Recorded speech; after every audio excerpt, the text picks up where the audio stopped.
That's it. Thank you for the warm welcome and good morning to everyone in the audience. I can't really see you, but maybe a little bit. So today we want to take a dive. Today is the International Day of Oceans, and we want to dive into the depth of the seas. And before we get started doing that, I want to test if your diving equipment on your ears works or not. And so I'm going to ask 2 questions, and if you feel those apply to you, please raise your hand. Who of you have read the best-selling novel The Swarm by Frank Schätzing? Great, yeah, there's a few hands coming up. And who of you is worried about the future of our planet? Even better. And who of you didn't raise their hand so far? One single person. Gonna have to check their headphones. But other than that, I think we can check. We can pass this check on our equipment and start diving. This really exciting international big production by German public broadcasting ZDF, which tries to take this great story from the written word onto the big screen. And I can talk a lot about that, but you're just going to think, well, the big screen, Luisa, what's that all about? What's going to happen today? And we've got an exclusive 6-minute look into the series The Swarm for you, which you can watch right away. And this isn't the final trailer. It's still in post-production. But these 6 minutes that you're about to see, I promise you, they're going to blow you away. And so I'm not going to talk much longer. I'm going to... Ja, da muss man auf jeden Fall applaudieren. Yeah, you have to applaud this. Ich weiß nicht, wie es euch geht, aber I don't know about you. I've seen this trailer for the 6th time and I still get goosebumps. And why I get goosebumps and what all this does to us, we're going to be talking about that soon. Dear dive apprentices, I forgot to say something. In the interest of science, if you've taken photos with your underwater camera, I'd love it if you could not share those. Delete them because there's going to be a great trailer on the official account of the ZDF that you're going to be able to share with your friends. We're not going to stop here. We're going to carry on.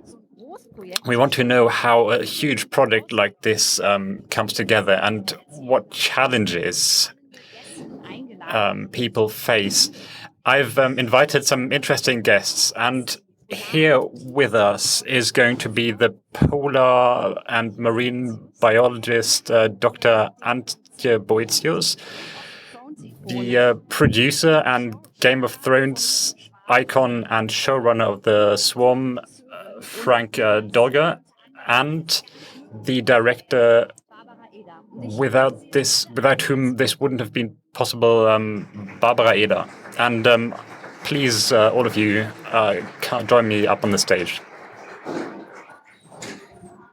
Ganz komisch, wenn man die Leute gar nicht so hört. It's, yeah, please sit wherever you would like. Herr Dörger, klappt das gerade alles? Mr. Dolger, is the translation working for you? Can you hear me? I'm speaking slowly. Okay, perfekt, super. Frau Boetius, erste Frage an Sie. Miss Boetius, my first question goes to you. I have an orca tattooed on my arm. They're my favorite animal, and I always thought they're really friendly and nice to humans, but that's not what this trailer showed us. What's reality like? Can orcas actually react like they did in this series? There's really never been any evidence for orca attacks, but they're not very friendly when they teach each other to hunt. When they do that, they play with baby seals. And I would recommend to keep your distance to orcas, even though they're not known to hunt or attack humans. But accidents have happened. And we'll be doing a complete reality check of this series later on. Miss Eder, the novel has been published more than 15 years ago. Lots of people read it. When did you read it for the first time, and what did you feel then? Ouch, not a good question. No, it is a good question, of course. I first heard about the swarm when my agent called me and told me that they were doing a series. It's funny, you speak to friends about it. Did you hear about this novel? And there was a wave of, what, you didn't read that? Everybody knows it, Frank Schätzing. And of course I read it after that, and I was overwhelmed by how many people know the novel, how many people have a personal connection to it. I was on a panel yesterday where we also showed this this trailer, and the hair and makeup person told me that she'd read the novel, and she was touring Sardinia at the time, and it really changed something about me. And when you look at which way our planet is heading, all the natural disasters, it's crazy. The novel is really still very relevant and very current. Mr. Dodger, when did you read the novel for the first time, and what fascinated you about it? When ZDF first approached me about doing an adaptation of the novel, and as a first project for Intaglio Films, I knew nothing about it. I hadn't heard about it. I hadn't read it. And that I knew I had heard that it was a bestseller, but I asked people not to tell me anything about it. It was very important because when I read the material, I wanted to make sure that I was coming to it with an open mind, that I could use my own critical judgment to judge its merits for adaptation. Also, I realized, very much like my experience on Game of Thrones, if the series was going to succeed, it absolutely had to succeed for people who had read the novel, but more importantly, for people who hadn't read it. Because we hope that the audience who hasn't read it will be much bigger than the audience that has read it. And when I read it, I understood immediately why it had been a great success, but I also felt it was an unbelievably challenging adaptation. 900 pages of scientific exploration, explanation, endless action-adventure sequences. To make a compelling drama of that and to do one that we could afford, I thought it was very unlikely. But something with the novel stayed with me, so I read it again. And as is true of a lot of projects, as I read it, an image came to mind for the last scene. And I realized that with that image in mind, it suddenly crystallized for me what the whole series could be about. So I knew that we had a great beginning, which was provided by Frank Schätzing in the novel. I was also confident we had a great ending. The question was then how to fill the next 6 hours of screen time. So that was the challenge. Also ich freue mich sehr, dass Sie beide das Buch dann doch noch gelesen haben, beziehungsweise davon I'm glad you ended up reading the book because it's your job. It's thanks to you that we're going to be able to watch this series soon. Mr. Dolger, what does a showrunner actually do, and how do they work together with someone like the director, Miss Eder? I think most producers would answer that question differently. I think on a big series like this, there are a couple of things that are absolutely key. The first thing is that you have to put together a fantastic team. These projects will only succeed if everybody you hire is really up to the job. And what's very interesting about this project, that part of the brief when we started Intaglio Films was to make sure that even though we were shooting in English and we may not always be shooting in Germany, that we were introducing German filmmakers to a way of making these big series. So we had some people who were very experienced, such as Barbara, and we had quite a few people who were much earlier on in their careers. And so it was very interesting when we're putting the team together to bring some people in who were very seasoned, at the same time find some very talented people who had yet to have that experience. I think the other thing you have to do, and this is something that I also found very helpful in dealing with all of our partners, it's absolutely essential that you keep an open mind to ideas and input. I've just found through my career that if you listen to the people around you who you respect, as you're developing a project in pre-production, even as you're shooting, it's amazing how many times in a series like this, great ideas come from all sorts of department heads, obviously from directors, actors. And so I think, again, one of the skills that I've developed, and I think a lot of producers share, is an ability to hear all the ideas and find a way to coalesce them, to make sure that everybody is finally on the same page and speaking with the same voice. Other than that, it's really staying out of the way and letting all the people that you've hired do their job. Jetzt hat Herr Dölger gerade schon gesagt, er ist ein guter Zuhörer, würde ich. So Mr. Dölger just said that he was a good listener. And what was your job as a researcher? Everyone listened to you in this big project. Were you in front of the camera or behind the camera?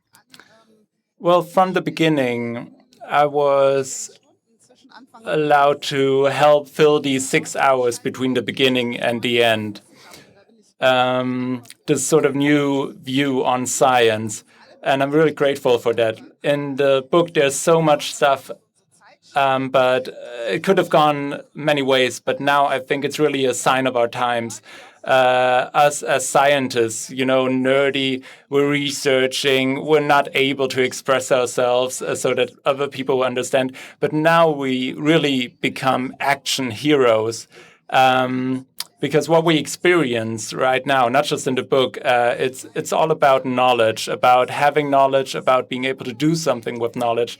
And that this action story is based on our knowledge and what we do with it. That's what I really liked about it. And also, it's kind of like fact-checking the oceans, right? So it's a voice for the oceans, this series. And so were you on set, like this orca that we just saw? Were you on the set and looked at the dummy of the orca and were like, oh, does that really look like an orca, or is it weird? Well, actually, it was me who plays all the oceanic monsters appearing on screen. No, but seriously, it's a great job to wonder. You can't just put the camera underwater and wait for whales to appear, right? It's very hard to figure out how to show all this oceanic life with animation and everything. But really, I think it's really about having a cohesive story, not just about like oil and gas, deep sea drilling. And this is, not visible to the public usually. And like the pandemic, these bacteria from the series that try to get rid of this parasite of humanity, that's what I was really able to help behind the camera. And so, Ms. Boetius, were there short-term changes with the script? Yeah, of course. And if we were on the set and someone would have said, "Oh, this orca doesn't look right," that would have been too late. It was months in the making, and for us movie makers, we're idiots. We don't know anything about the ocean. We have a basic knowledge from school, and so obviously we were dependent on the experts. And for me, this was really important. This one video or a documentary about an icebreaker, a research vessel in the Arctic, there was weeks or months even drifting with the Arctic ice. And, these researchers, maybe even freaks on this ship. And it's so interesting. They're all like, they have personalities, they're unique. And it's not a cliche, it's very different than what you would expect. And so these figures, these personas were really interesting to me, and we were inspired by them. And how they looked after weeks on a single ship, how tired they were and how close you could get to them. And that was really important for us to be able to show our characters in a very close and personal way that would fascinate people. And I think we achieved that. And I think, obviously that's also the idea of the novel by Frank Schätzing, but I think in this different form of TV series, it's really something different. And of course, there were changes, and we had to adapt, and we should have done it that way. But it all worked out, and you have to, just go on with that. And there were also lots of details that Frank Schätzing, the writer, he worked together with the showrunners and had an eye on everything. And so how important was diversity for you? Because obviously the characters in the novel are different than the characters in the show now, right? What's interesting about the novel is why clearly it's very prescient. It forecasts and envisions all sorts of things that are happening. One of the things that the novel doesn't deal with is the enormous changes that have happened among the scientific community. I think when the novel was written, if you were to check the enrollment of the leading science institutions or universities, you would find that the majority of students there were white men. And if you look now, 20 years later, it's absolutely fascinating. Sciences have opened up as a field for many more women, people of much more diverse backgrounds. So it was very important that we took all the characters and we made them reflect the greater diversity of the scientific community. Also, we wanted to, it's interesting, yesterday we were talking about this, and Alexander Karim, who plays the character of Johansson, said when we had the first reading, we had all the actors together, and every actor came off of that reading and was absolutely astonished at the enormous diversity of the cast. And they felt it was so great for everybody in the audience to be able to see someone in the picture who reflected them. So the other thing that we did was, in the novel, there were a lot of what I would call world-class scientists, people like our experts who were very far along in their careers. And we realized that I'm personally more interested in people who become heroes that don't start off as heroes. So we lowered the age. We made a lot of the scientists PhD candidates or students. And I think that was very helpful. And I think in the same way, we wanted to make sure that, again, people could see themselves in this a little bit. And so the gender diversity, the overall ethnic diversity really helped. I think lowering the age of the characters really helped. And it gave it a modernity that I think was really important. Was mich auch mega beeindruckt hat, also in diesem Handlungsstrang spielt es. What also really fascinated me, Ihr könnt ja jetzt vielleicht mal verraten. Ich weiß nicht, wer es von euch beantwortet. The story takes place in lots of places, and Italy, right? Italy was a part of.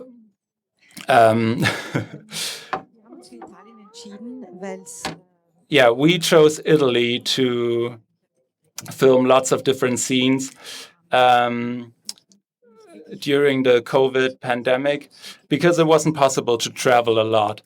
And so we knew we have to do this in Europe, right? And we need to find a country that's like very diverse as when it comes to landscapes. And so we chose Italy. our story takes place in 10 different, or even more than 10 different countries. Canada, Peru, and we're going to have to ask Frank. He knows exactly. Norway, I think Sweden. Yeah, and so you're in Italy, you're sitting in Rome, and you're like, sheesh, how should we go about doing that? And so for me, this was very fascinating. In Italy, the north and the south, there's lots of different landscapes, different scenes. But of course, we had to use map painting, visual effects to achieve the look we wanted. We had to build a lot, and this was a huge challenge. Were you also on set in Italy? Well, I was invited to Belgium into the underwater studios. And this was really incredible. I've never seen anything like that before. And when I saw the first screenshots of the idea of you sort of developing this view from the bottom of the ocean onto humanity on land, and it's not just like, Jaws, but it's really quite a unique experience. And I was invited to Belgium to watch the people, the actors on set, who were in the water all day long. And this was really impressive.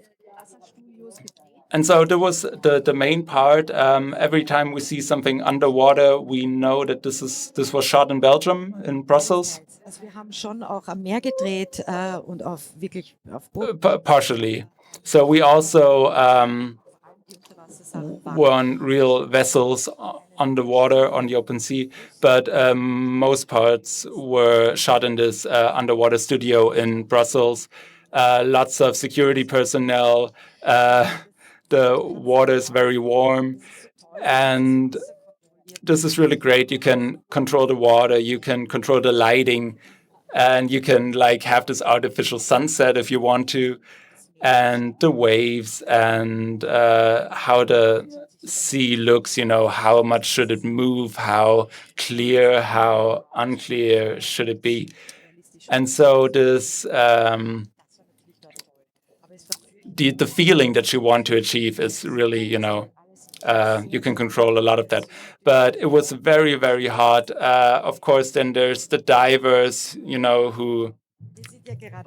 Of course, we're all diving right now, but you can have speakers underwater. You can, talk a lot before you start shooting. But of course, once you start and once the divers are underwater, it's very difficult. They don't hear anything anymore, and it's just so hot, so humid, and so it really takes a toll on your body. And if it wasn't as beautiful, the end result that you get from it, I wouldn't want to do it.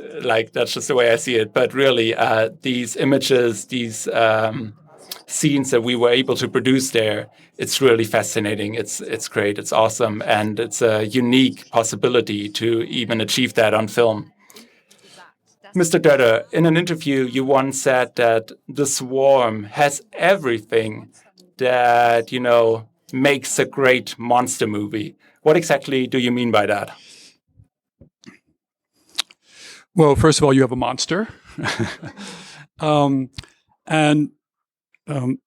What's interesting about the monster, and of course, anybody who's seen Jaws know that Spielberg invented this and picked up a little bit from Hitchcock, is that sometimes what's much more frightening is what you can't see. So we had the great advantage of having a monster that people sensed, knew was out there, but we didn't have to reveal. The thing that I particularly liked about this was that as we discover what the monster is, we actually discover the monster is us. It's not the monster. So I think those elements were key to it. And I think also we took what some people might, it's much more of a metaphorical approach. We absolutely did not want to go down the path of creating a sea monster. So we took a very different approach, which actually speaks to I think, again, the more metaphorical nature of this is not only we the monster, but something about this monster is universal and has always been there, will always be there. And it's really it's for us to figure out a way to live with it rather than how to exterminate it. And as Johansson says in the drama, if we kill the oceans, we die. And that's the central premise. And that's how the monster figures into the drama. Frau Boetius, wenn Sie forschen sind unter Wasser, wie oft kommt es dann vor, dass... Ms. Boetius, when you're on the water and doing research, how often does it happen that you find a new species? Almost all the time. I'm a microbiologist, and the tiny life forms in the oceans consist mainly of unknown life forms. We can't really take them to the lab either. We can read their DNA, of course, but we can't really understand it. And that's true for most animal life in the deep sea. It doesn't survive in the lab. So it's a completely different kind of life than most of us can comprehend, because, of course, our understanding of most life forms like chickens or dogs or rats comes from the fact that we've seen them and observed them for thousands of years.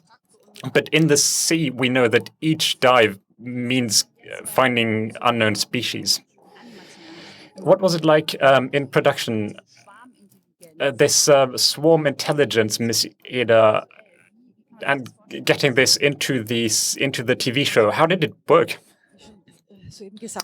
Well, as was said earlier, we didn't have the budget nor the time to train whales to swim into picture in the way we needed it.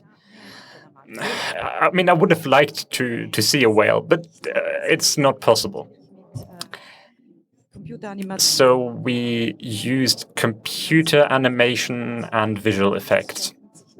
And the way you have to imagine it, it's a huge challenge for the actors who are standing in front of these huge green screens that are supposed to represent some things, or these spheres where our supervisor is running around the stage and saying, "Look at me, I'm a whale." It's very technical.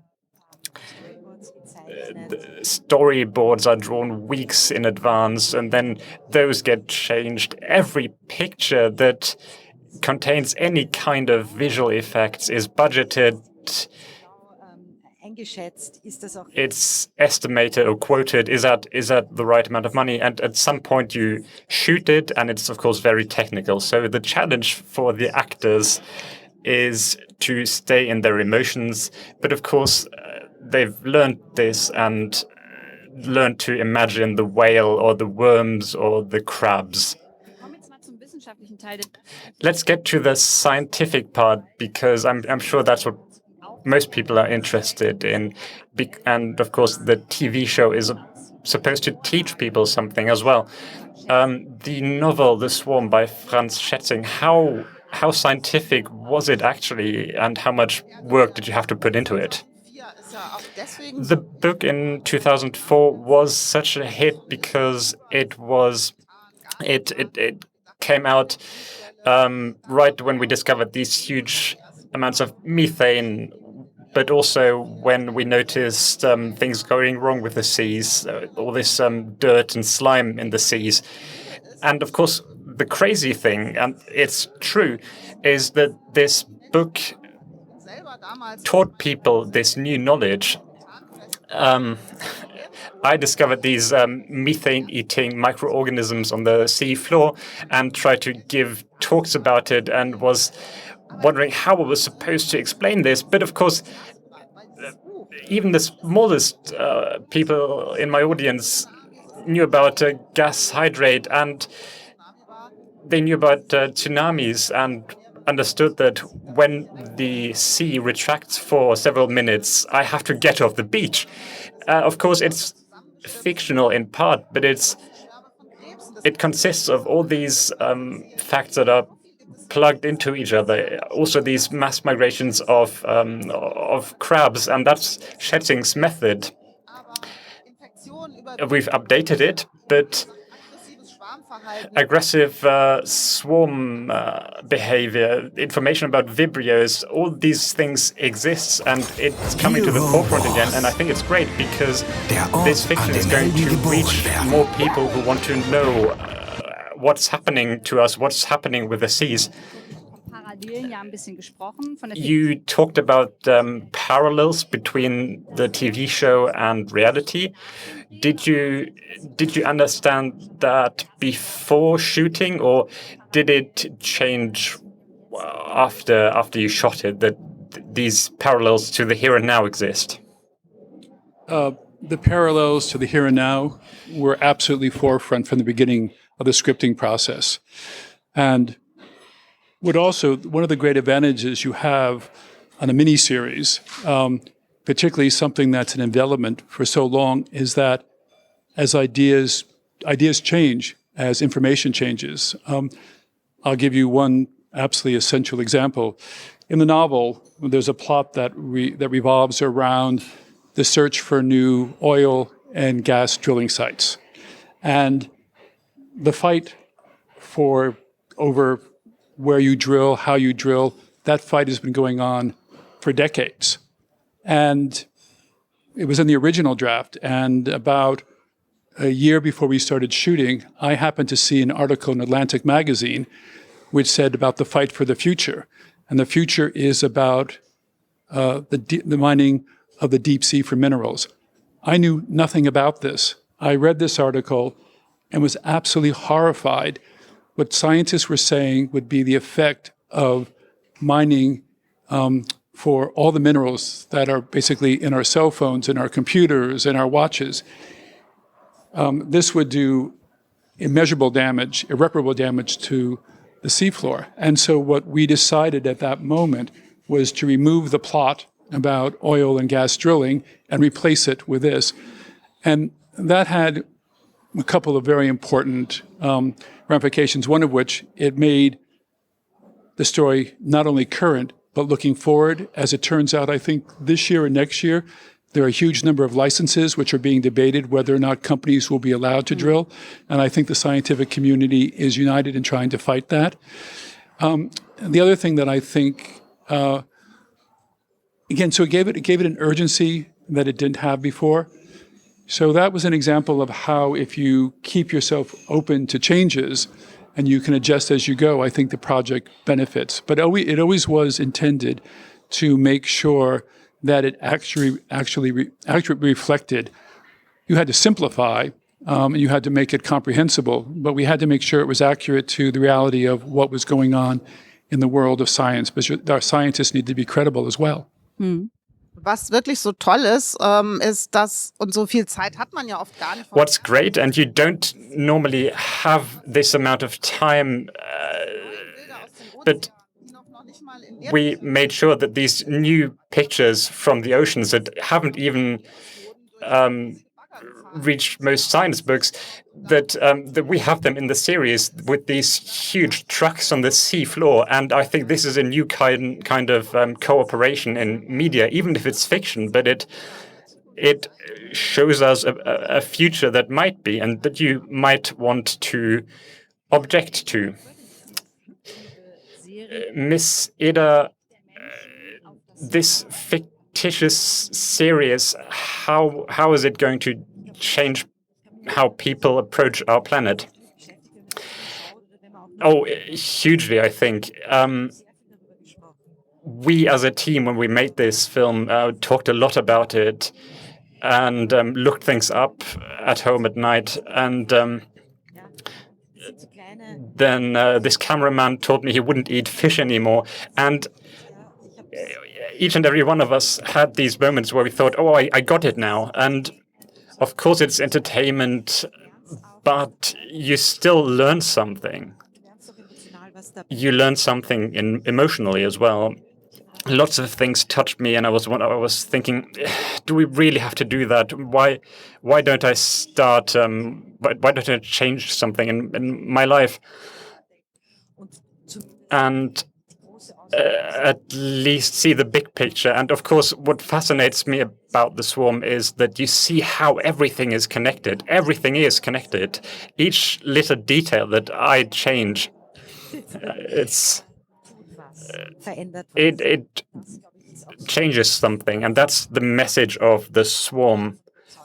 And that's I'm convinced of that, and it changed us as a team. There's one large challenge, and that's the biggest parallel to the here and now, that scientists aren't always being listened to by politicians or by society as large. Do you think, Ms. Boetius, that this series can contribute to get this into the heads of politicians? I strongly believe that this debate in science, in the scientific community, in arts and culture, theater, film, music, when you encounter this, you think about it. The film Don't Look Up just came out, where this whole thing is being taken ad absurdum. There's this comet heading towards Earth, don't look at it.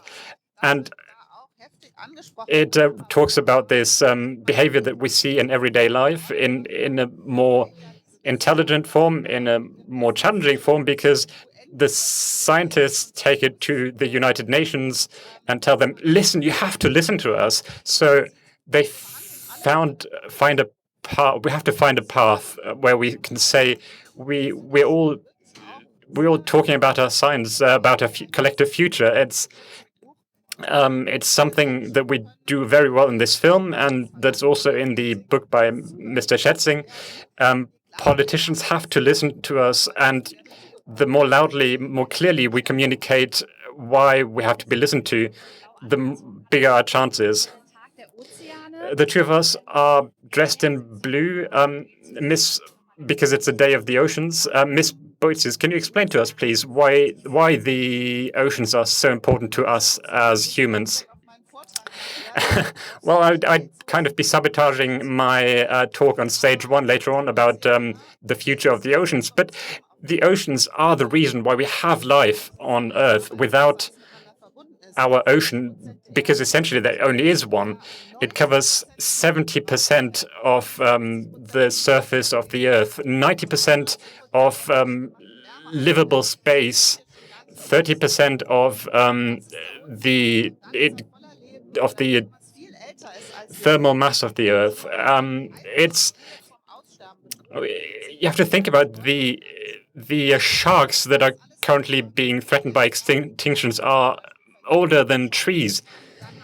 If we lose the coral reefs, as is happening right now, we've created hell on Earth, and each and every single bit of contribution of us humans is a tiny bit of hope that we might be able to find a different future.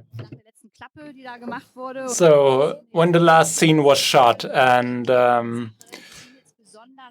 production ended, what's one scene that you would say after all of this work, what's one takeaway to have a more environmental friendly lifestyle in your private life? And maybe that's something that can inspire the audience. I think I'll skip that question. But what I would like to say, picking up on some earlier points, the other thing that was introduced into the show, which was not a part of the novel, is that we've all become very aware of the last few years of the outrage and the anger of a younger generation towards people of my generation, Schätzing's generation. You know, we have a group of characters who are well-meaning scientists who come to realize that they haven't done enough.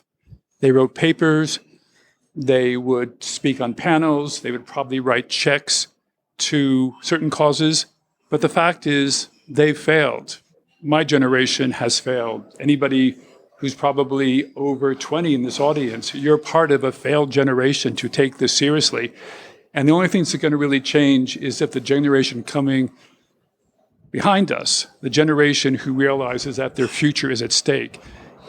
They're already starting to be heard, and they need to be heard more. And I think all of us who haven't taken up the cause need to be more serious about it. So I'm hoping in some ways this is partly our contribution. But I think I was really glad that we were actually able to incorporate that. It was dramatically interesting. And again, by making the characters younger and giving them this journey of discovery, I think that was something that really has distinguished the project as well. Ich glaube, mit dem, was Herr Dölscher gesagt hat, können wir uns alle identifizieren. Und ein erster Schritt ist ja vielleicht... Yeah, I think we can all identify with what Mr. Dölscher just said. And in the spring of 2023, we're going to be able to have this great production, to have a look into this mini-series. And of course, you're going to say, oh, it's such a long time. And you're right. But today we're going to launch a countdown called Swarm Stories to help you pass the time, because all these topics are so important. And so we want to talk with you about it and have a discussion. And so on the social media accounts of the ZDF social media accounts, we're going to talk about overfishing, about plastic pollution in the seas. And we're also going to have follow Miss Boetius in her daily work. And so I was told that it's always nice at Republica to have questions from the audience. And so I think a few of you might have questions for these great people up here on stage, and who all did their part to turn this novel into a miniseries. And we have a microphone which will be passed around. And if you're interested in asking a question, please raise your hand. Come on, gar keine Frage? Nicht zu Orca? Come on, no questions. Orcas, different sorts of whales. Nein? No questions at the back. All right, I can ask another question. All right.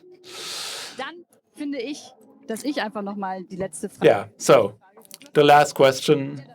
Oh, you have another one? Yeah. To me, this is really interesting. So, Ms. Boetius, can you just isn't that totally frustrating? When I was on set, it was so devastating to see this plastic debris floating by, and isn't it just so frustrating to see this keeps happening, this is happening right now, and there's nothing being done on a political level? Well, I don't think frustration is, empowering to take the next step. And so, of course, it annoys me and the knowledge about plastic killing life in the oceans. Why does it take so long to clean up? Why does it take so long to change to different sorts of materials in our productions? And I think that, that annoyance, that anger, it leads, it motivates. And that's why I was so glad to be here, to work with you, to find new partners, to keep on fighting, to keep working. And a lot of the times we're trapped in our own bubbles. And so why aren't there so few movies where science is a core part of the story? Why aren't there young PhD students, who are the heroes of a story? And I think, this motivation, that can help us, and it doesn't come out of frustration. It comes from this need, this want to have a different world. And I think the series will help reach people who haven't been reached by this message so far, right? On a different level, and offer this sort of platform to talk about these very important topics. And so thank you very much to the three of you for being here. And spring 2023, please get your cell phones out and follow ZDF Mediathek on social media, and you can watch the trailer. And remember the International Day of the Oceans. And so Have a great day at Republica, and thank you for being here.